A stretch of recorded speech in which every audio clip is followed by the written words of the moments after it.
You'll never amount to anything, just give up. What would you do if someone said that to you while your bank account quietly held $5 million? Well, that's what my sister said loud enough for every cousin at the birthday table to snicker under their breath, loud enough for my parents to lower their eyes and pretend it was a joke. My aunt leaned in, whispering, "By the way, my company's hiring." My uncle smirked. The room pulsed with their silence, waiting for me to break. I didn't. I pressed my hands together under the table, felt my nails dig into my skin, and made a vow. They thought I had nothing. What none of them knew was that one day, with a single swipe on my phone, I would make their laughter stop. My name is Emily Carter. I'm 29, the forgotten child, as some relatives like to joke when they think I can't hear.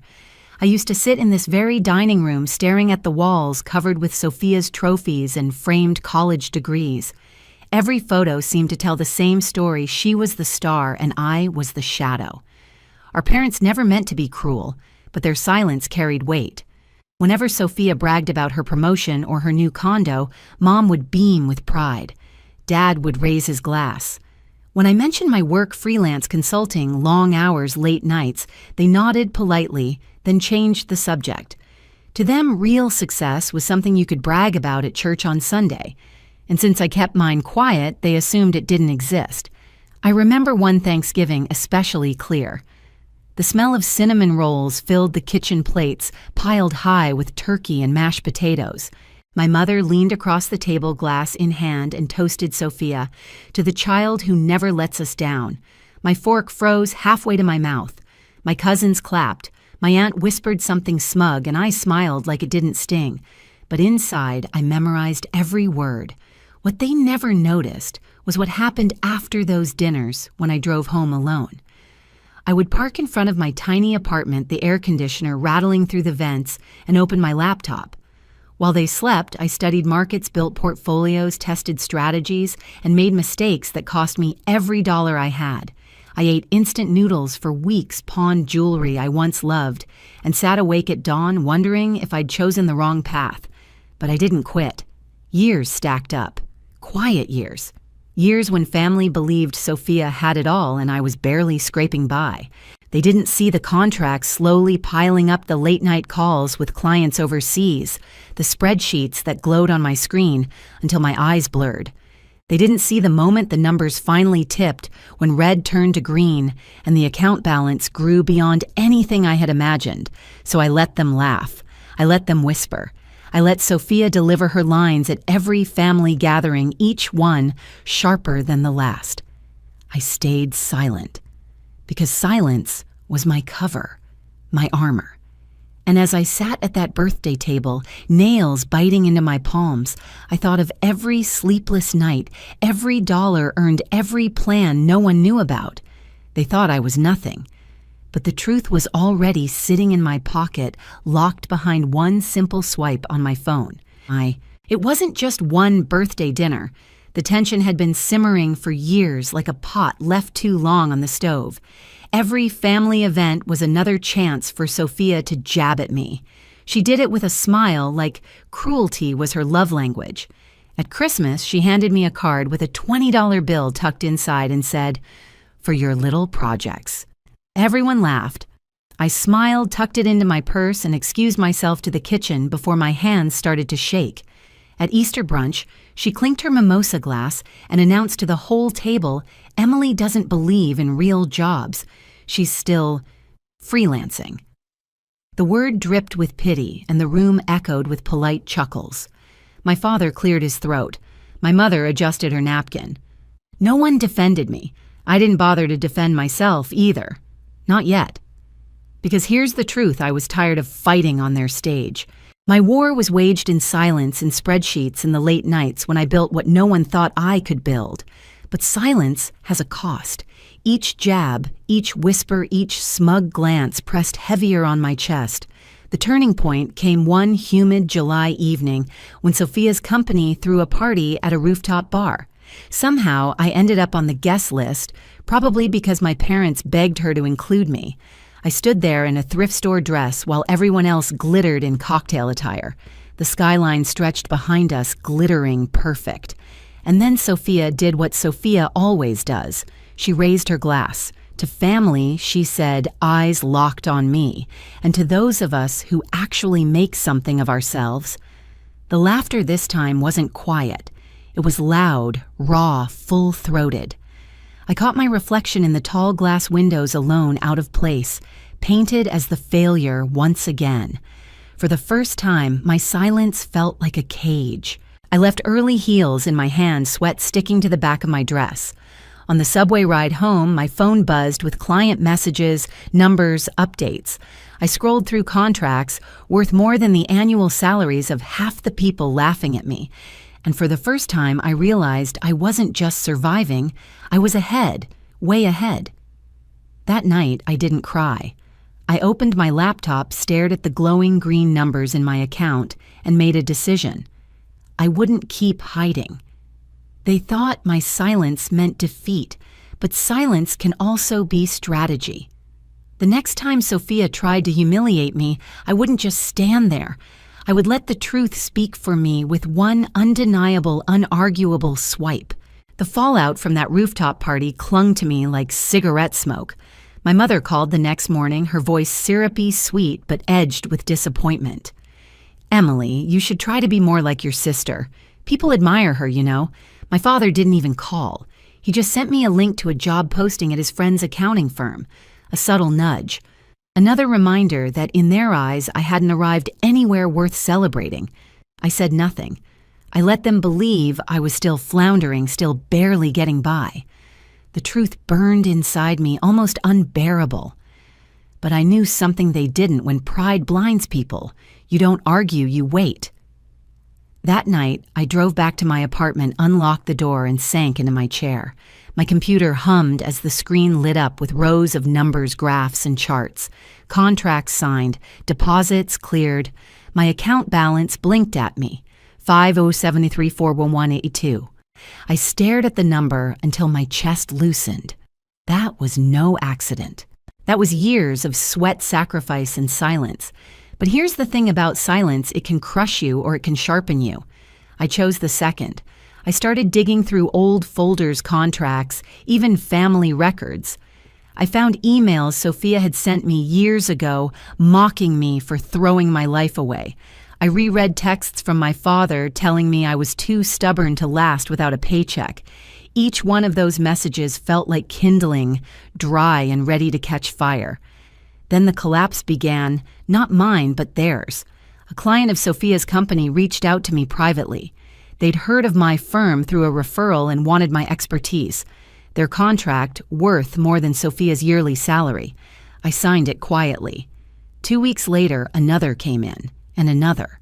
I realized something. While Sophia had been busy polishing her image, I had been building something solid. My foundation was unshakable, hers paper thin. At the same time, my grandmother, who had always been kind to me, confided over tea that she worried about the family's future. She whispered that Sophia and my parents had been dipping into her savings, convincing her it was for the good of the family. My stomach turned. That was more than humiliation. That was theft. I promised her right then that I would not let it stand. From that day forward, my silence wasn't passive anymore. It was deliberate. I contacted a lawyer, laid out every document, every bank statement, every detail of my own earnings, and every whisper of what they'd done to Grandma. He listened, then leaned back and said, "When the time comes, you'll have everything you need." And that was it, the moment I shifted. No more being the quiet shadow. No more letting their words define me. The day they laughed at me across the birthday table was the day I realized the next laugh would be mine. The night everything broke open was supposed to be a celebration. My parents called it a family dinner, but everyone knew it was really another stage for Sophia.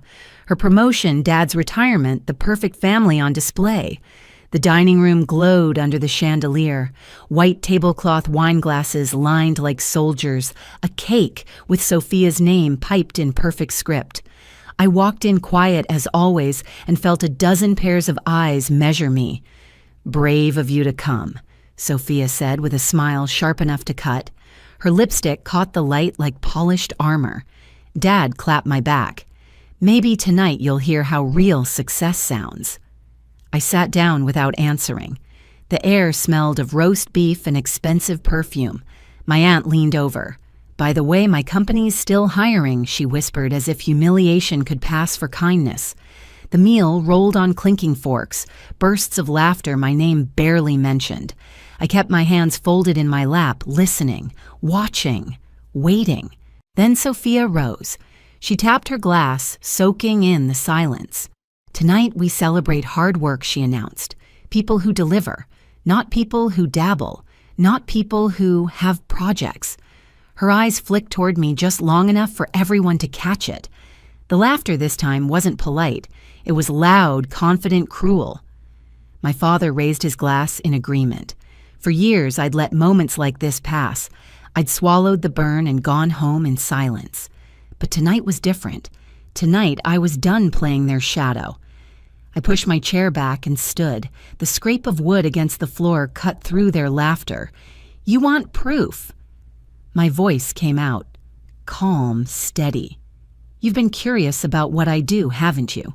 Sophia smirked. "Oh God, here we go." I reached into my purse and pulled out my phone. One rectangle of glass, one doorway. I swiped open my banking app and turned the screen toward the table. The number glowed under the chandelier. $5.73, 401-982. The room froze. Forks hung mid-air. Jokes curdled on lips. My cousin's grin collapsed into silence. My father leaned forward. "What is this, my checking account?" I said simply. Sophia barked out a laugh. "Please, fake screenshots. Touch it," I offered, sliding the phone closer. "Go ahead." No one moved. My uncle muttered, $5 million. In checking. "Not all of it," I said. "Some's elsewhere." The silence that followed was louder than their laughter had ever been. My mother's hand trembled as she set down her glass. The cake's lettering sagged under the heat of the candles. "They thought I was nothing," I said softly. "This is what silence built." Sophia's face tightened. "So what you've been hiding from family I've been working," I corrected, from doubt. Dad's jaw clenched. "If this is real, you should help. Your sister's buying a house. We could—" "No," I said. One word sharp as a blade. My mother flinched. "Emily family shares. That's what family does. Family doesn't raid grandma's savings," I snapped. The words cut through the air like glass breaking. The chandelier hummed. My father's face drained of color. "Watch your mouth." She told me herself. I pressed on. "Transfers, dates, amounts. She was pressured. You called it for the good of the family." "That's not family, that's theft." Gasps rippled around the table. My aunt stared at her plate. My uncle set his fork down with a clatter. Before anyone could recover, the front door opened. My lawyer stepped inside, a leather folder under his arm. His calm voice sliced through the tension. "Good evening. I'm here for Mr. Carter and Ms. Sophia Carter." Dad rose from his chair. "This is a private dinner." The lawyer smiled politely. "And I won't stay long." He laid 2 envelopes on the table, names printed in bold black letters. "Formal notices regarding an elder financial abuse investigation. You'll both be contacted for statements." The room went still. No one laughed. No one whispered. Even the candles seemed to hesitate. "You brought a lawyer to dinner," my mother breathed, horrified. "I brought protection," I said, "for Grandma." Sophia grabbed her envelope but didn't open it.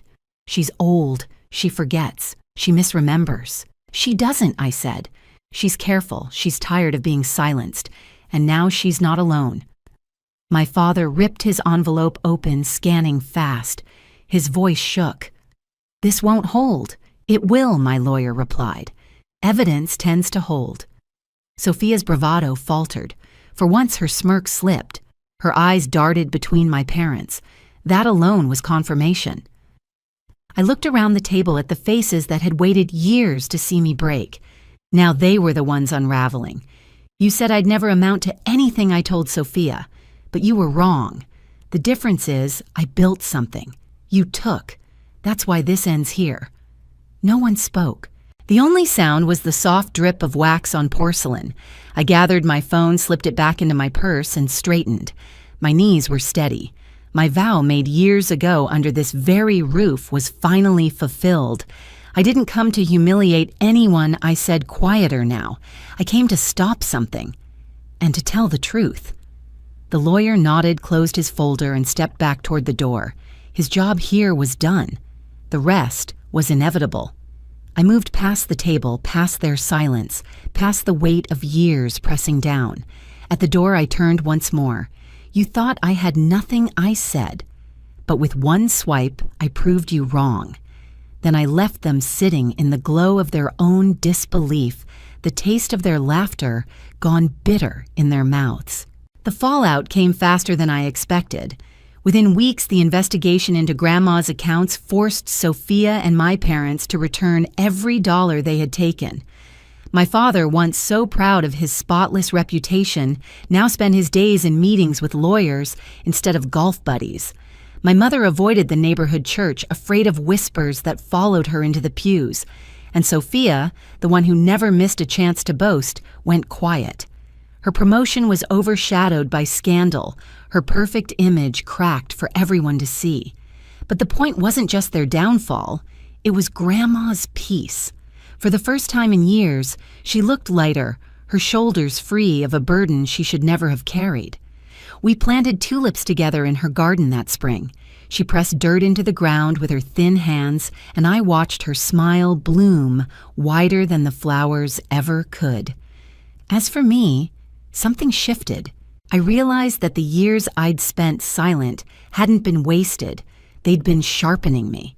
My business grew, my clients multiplied, and I finally allowed myself to enjoy what I had built. No more hiding. No more swallowing my voice. I don't know if my parents or my sister will ever truly change. Maybe they won't. But that's no longer my battle. I proved what I needed to prove with one swipe of a phone, with one lawyer's folder, with one vow kept. Family is supposed to mean love, protection, and trust. But sometimes the people who share your blood are the very ones who test you the hardest. My sister's words. You'll never amount to anything once felt like a sentence. Now they're just an echo drowned out by the life I built on my own. If you've ever been underestimated, if you've ever had to prove yourself in silence, know this, your success is the loudest answer. If this story resonated with you, share your own experience in the comments and hit subscribe so you won't miss the next one. To my sister's engagement dinner, the laughter wasn't joy, it was at me. Jessica raised her glass, leaned on her fiancé's arm, and smirked. She just pushes papers downtown, she announced, her voice slicing through the clink of champagne. My mother sighed. My father adjusted his tie. Heat crawled up my neck as the chandelier spotlighted my humiliation. I didn't argue. I didn't cry. I stayed silent, steady, unbroken. What they didn't know was that before dessert hit the table, everything would flip. Keep watching, because the night Jessica thought belonged to her was about to become mine. I should probably tell you who I am before you decide what to think of me. My name is Ava Hart. I'm 32. To my family, I'm the practical daughter, the safe one, the one who never took risks or shined too brightly. My father is a surgeon used to being introduced with pride. My mother runs a gallery, always in pearls, always curating appearances. And Jessica, my younger sister, was the golden child from the start. The model, the beauty, the one who filled rooms with noise and glitter. I grew up in her shadow. At Christmas, she got the designer bag while I got a planner. At birthdays, she blew out candles while I cleared plates. I was the one who remembered things, who stayed late, who made sure the lights were off. You're steady, my mother would say, her voice dipped in disappointment. Not everyone can be ambitious. I used to wonder what ambition looked like to her. Was it a new car? A Vogue spread of fiancé who managed hedge funds? Jessica ticked all those boxes. She was the one paraded around at dinner parties. I was the afterthought, the placeholder, the girl at the edge of family photos. But let me be clear, I was never the weak one. I learned early that silence could be sharper than any retort. I learned that while they mocked me, I could watch. And while I watched, I built. Still, that didn't make nights like this easier. Sitting at that long table, white linen crisp under my hands, champagne fizzing in my glass, I could feel how little space I occupied in my own family. My father talked about his latest surgery like it was a miracle. My mother bragged about the gallery's newest show. Jessica fluttered around the table, dropping names and flashing her ring, making sure every stranger knew how important she was. When the conversation turned to careers, Jessica acted as if she'd been elected spokesperson. Dad's the surgeon. Mom runs the gallery. I'm in fashion, obviously. She flipped her hair, grinning wide. Then her eyes found mine. And Ava. She just pushes papers downtown. Nothing exciting. Laughter again, polite but sharp enough to cut. I smiled, though my throat ached. I'd trained myself not to flinch. My mother added, "She's always been the practical one. Not everyone can be bold."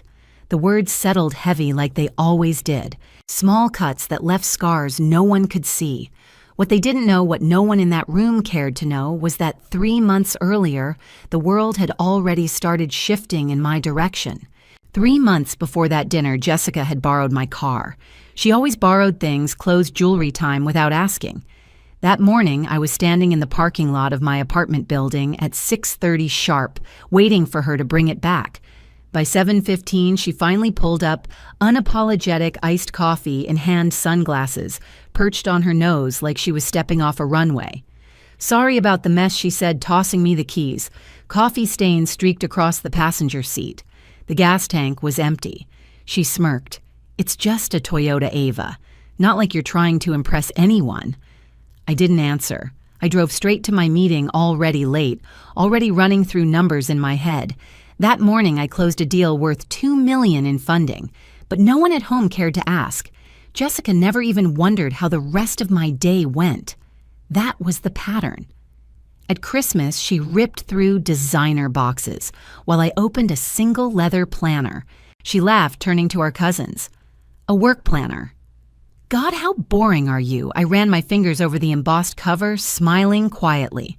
That planner would hold the notes for the biggest deal of my career, but to them it was proof that I was dull.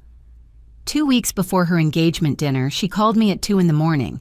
Not to check on me, not because she cared. She needed her resume fixed. "You're good with that office stuff," she slurred, drunk from another cocktail party. "Make it perfect by tomorrow afternoon." When I told her I had an early meeting I couldn't miss, she snapped. "It's not like your job matters, Ava. This is Vogue. Actual important people will see this." So I stayed up until 4 editing her resume, fixing every sloppy line while she slept it off.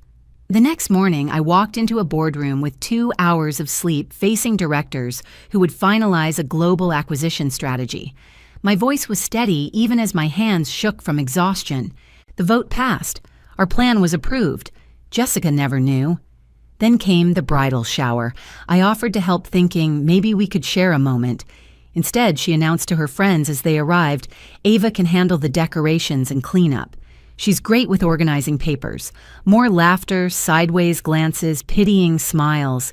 While I rearranged flowers, I approved wire transfers on my phone numbers, worth more than any handbag she unwrapped that day. By the time the engagement dinner approached, I'd stopped expecting respect. The night before, I found my black dress missing, borrowed without permission, returned with a wine stain at the sleeve. "You wouldn't have worn it anyway." Jessica shrugged. "Not like you get invited to important events." I slipped into my navy dress instead, the same one I'd worn the day I signed the Mercer deal. The irony didn't escape me. Neither did the certainty growing inside me. The cracks in their perfect picture were forming, and soon the whole frame would collapse. The morning of the engagement dinner, I ironed the navy dress and laid out a pair of simple pearl earrings. They weren't new, not flashy, but I liked how they caught the light without demanding attention. As I smoothed the fabric, I felt that strange mix of dread and calm that had followed me for years. I knew what the evening would bring: Jessica's show, my parents' approval, the same tired script where I was the quiet shadow at the table.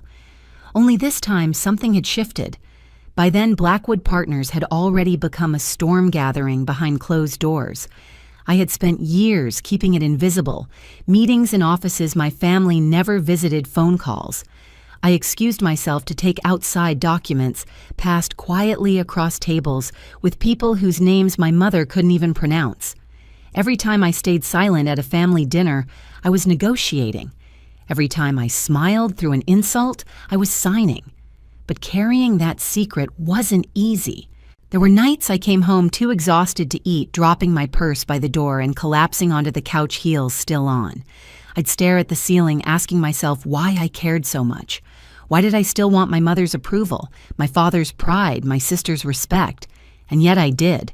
That ache never left. My mentor, Elaine, used to say, "Let them underestimate you. Power is quieter that way." Her voice echoed in my head that night as I zipped the navy dress. She was right.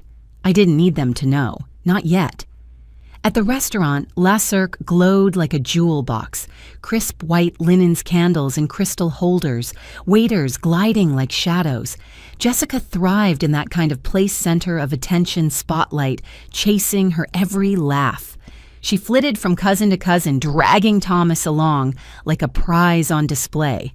I hung back, blending into the edges the way I always did. My parents arrived late, as always. My father launched into a story about a complicated surgery. My mother adjusted her pearls, sipping wine with the elegance she loved to perform. I listened quietly, tasting the bitterness of champagne more than the sweetness. The first cracks showed when Thomas leaned toward me during appetizers. "So, what do you actually do?" he asked, genuine curiosity in his tone. For a moment, the table fell silent. Jessica's smile tightened. My mother's eyes flicked to me, wary. One word I said softly, placing my fork down. "Acquisitions." The silence that followed stretched longer than expected. Jessica laughed nervously, filling the space. "She means admin, filing schedules, office stuff." But Thomas's father, seated 2 chairs down, tilted his head. His eyes narrowed in recognition, like he had just seen a shadow move.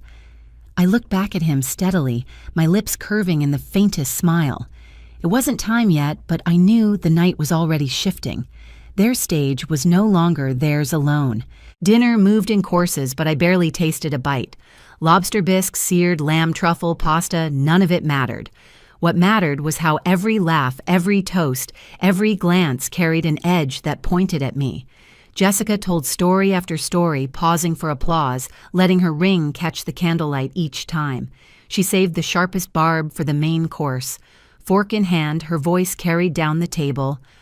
"All she does is push papers. Even my nail tech makes more than her." Laughter rippled across white linen. My mother gave her practiced sigh. My father smirked, the corners of his mouth twitching upward as if to say, "Well, it's true." I felt the heat climb up my neck, but I didn't break. I never do. I placed my fork down slowly, steady, deliberate. Thomas shifted beside her, looking at me curiously. And then his father cleared his throat. "Where did you say your office was again?" "Ava." His tone was polite, but his eyes cut sharp.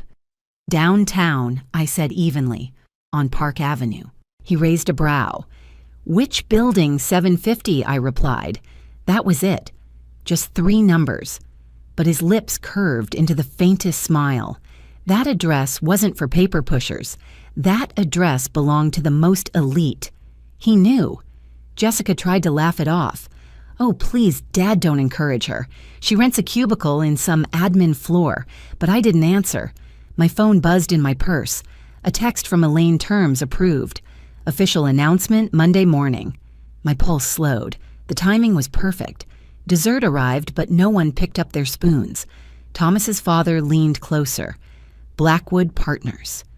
"That's who's in that building. Are you—" He stopped himself, but his eyes searched mine. I gave him a small smile, a nod. That was enough. His chair creaked as he sat back, stunned. Then he spoke louder so the whole table could hear, "So, Ava, you work with Blackwood Partners?" Every head turned. Silence swallowed the room. I looked around the table, saw Jessica's smirk falter, my mother's wine glass trembling slightly, my father's confident posture collapse. I let them hang there for a moment before I spoke. "No," I said softly. "I don't work with them. I founded them." The chandelier hummed overhead. Even the waiters froze. Jessica's laugh was high-pitched, nervous. "Stop joking, Ava. Tell them about your admin job." But Thomas's father wasn't laughing. His voice was low, reverent. "Blackwood just acquired FinTech Global. $4.2 billion. That was you?" I nodded once. "Yes." Gasps broke around the table. My father's fork clattered to his plate. My mother's hand shot to her pearls as if clutching them would keep her world intact. Jessica stared at me, pale. "That's not... You can't... You're lying." I pulled out my phone, unlocked it, and laid it on the table. The Wall Street Journal alert glowed on the screen. Sources confirm Ava Hart, CEO of Blackwood Partners, as architect of Ford Dollars. 2B FinTech acquisition. Official announcement Monday. The room tilted. The balance of power shifted in an instant.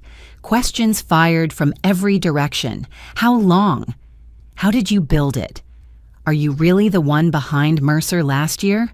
I answered calmly, evenly. Yes, years of work, careful deals, quiet moves. My voice stayed steady, but inside I felt something loosen a knot, untied after years of silence. My father leaned forward, eyes wide, desperate now. "Why didn't you tell us?" I met his gaze. "You never asked," my mother whispered. "But you've always been ordinary." "Ordinary doesn't close billion-dollar deals," I said. Thomas's father leaned in excitement, shining in his eyes. "We've been trying to get a meeting with Blackwood for months. If we'd known..." He trailed off, glancing at Jessica, then back at me.